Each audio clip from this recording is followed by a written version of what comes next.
Germany सिर्फ जर्मनों का है। जर्मनों में ये सोच बढ़ रही है, मगर जर्मनी के हालात सोच पर गालिब आ जाएंगे।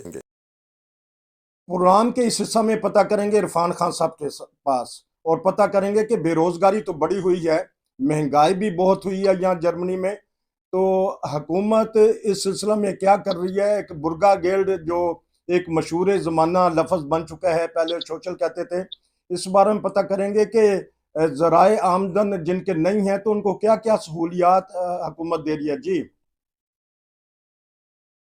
जी, सहूलियात कोई शीशम आपको एक्स्ट्रा सहूलियात तो हुकूमत नहीं दे रही। जी जो एक रूटीन में उनको हुकूमत की जो पॉलिसी है, जिस जो उन्होंने पास ऐसे कानून बनाए, उनके तहत ही लोगों को इमदाद दी जा रही है।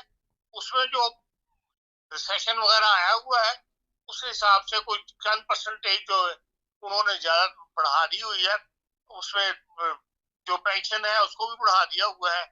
जो बुर्गर गिल्ड कहते हैं या सोशल कहते हैं या अर्बन लॉस गिल्ड फाई कहते हैं, उन सब में जो परसेंटेज चंद परसेंटेज बढ़ाई गई है। इसके अलावा तो कोई ऐसी ज्यादा हुकूमत ने कोई नई पॉलिसी वगैरह इस मामले में नहीं दी जिसको आप नुमाया करके पेश कर सकें, लोगों को बता सकें। ठीक है। एक और सवाल जो आपने पहले प्रोग्राम में किया था कि जो बड़ी बड़ी फर्म है वो उस प्रोग्राम में उन्होंने मदद की थी कामयाबी के लिए या उसमें अखराजात के लिए।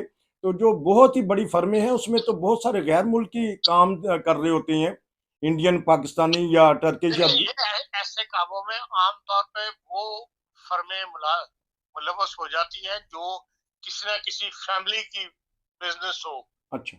जैसे ये ना हो कि भाई बहुत बड़ा फोस्टैंड हो जिससे मुस्लिम लोगों के शेयर्स वगैरह हो। बहुत सारे काम ऐसे हैं जो एक एक फैमिली लेके चल रही है। ऐसे लोगों को वो ढूंढ लेते हैं और वो इस मामले में उनके मददगार बन जाते हैं। वरना जो आम मारूफ कंपनियां वगैरह होती है जो बड़े बड़े जर्मनी के अंदर इंडस्ट्रियल है, वो इन कामों में मुलवस नहीं होते। और ये जो भी गैर मुल्कियों को बाहर निकालने की पॉलिसी की बात की जाती है, इसकी तमाम इंडस्ट्रीज बड़ी बड़ी जो है वो मुखालफत करती है, इसलिए कि इसके बगैर इंडस्ट्री चल नहीं सकती। आपको पता है एक जमाने में कई साल पुरानी बात है जब ये सवाल उठा था, स्टुटगार्ट के अंदर बहुत बड़ी तब्दीली आई थी, ग्रीन पार्टी भी आ गई थी वहां पे। उस वक्त ये सवाल उठाया गया था, तो जो मुखालिफ पार्टी थी उसको एक डिस्कशन में मैंने सुना था, उन्होंने कहा था कि स्टड रान्यूम्स आर्म जो है स्टुटगार्ट का, उसके अंदर एक सिर्फ जर्मन काम करता है। अच्छा। बाकी सारे गैर मुल्की हैं।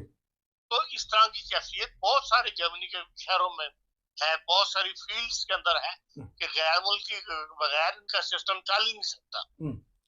जब आप आए थे उस वक्त आपने देखा होगा कि जिस बैरूफ के अंदर लोग काम कर रहे थे, आज वहां से बैरूफ जर्मन गायब हो चुके हैं। आज वो सब बैरूफ जो है वो गैर मुल्कियों के पास है। बसों के ड्राइवर आप मुझे बता दें कितने जर्मन रह गए।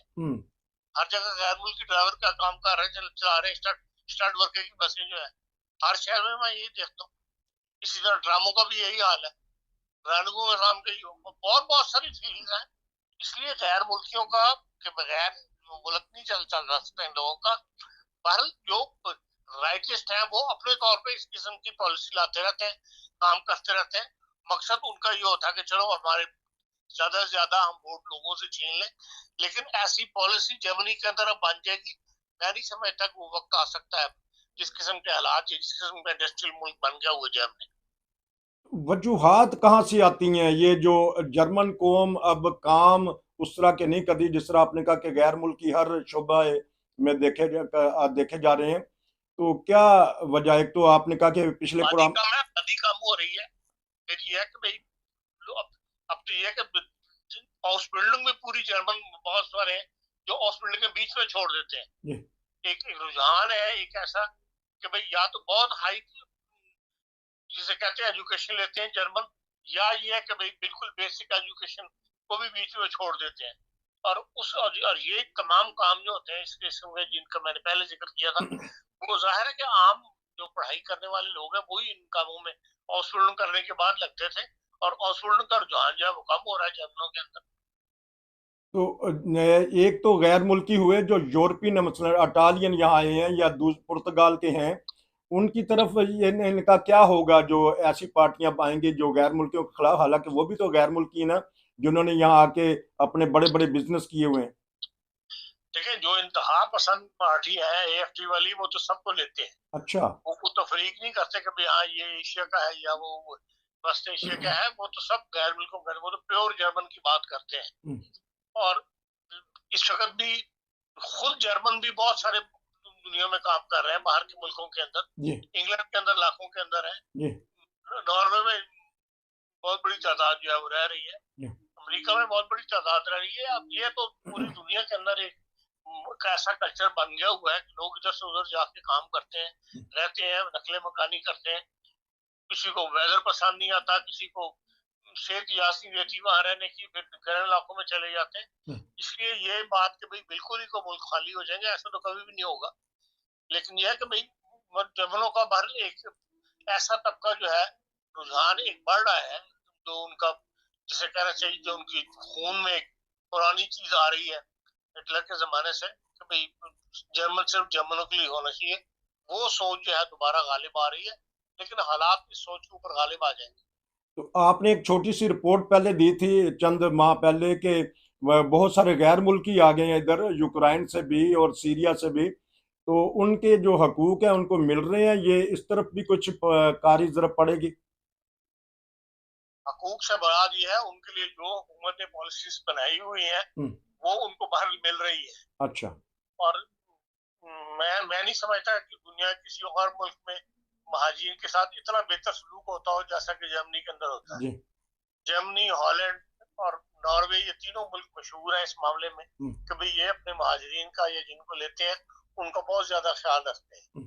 और मैंने कोई ऐसी शिकायत या ऐसा कोई मजून पढ़ा नहीं या मेरी नजरों से नहीं गुजरा जिसके अंदर ये चीज डिस्कशन में आई हो कि भाई लोग यहाँ पर तंग जिंदगी गुजार रहे हैं।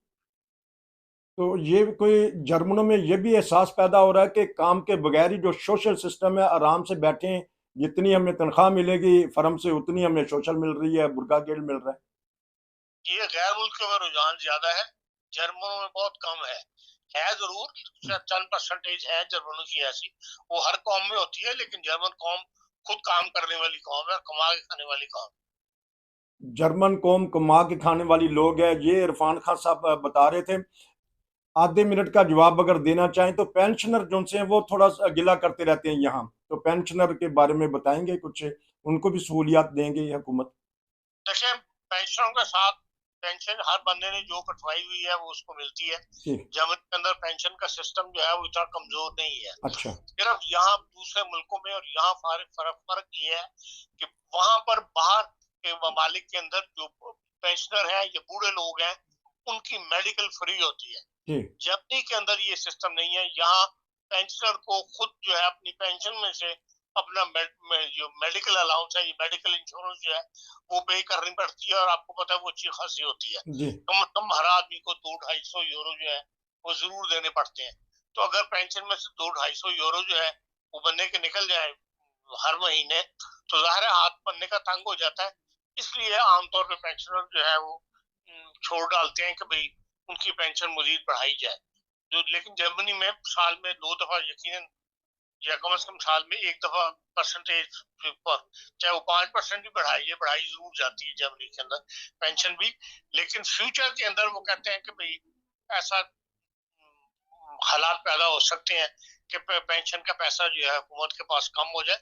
अब भी कभी कम हो जाता है तो हुकूमत उसमें पैसा डालती है।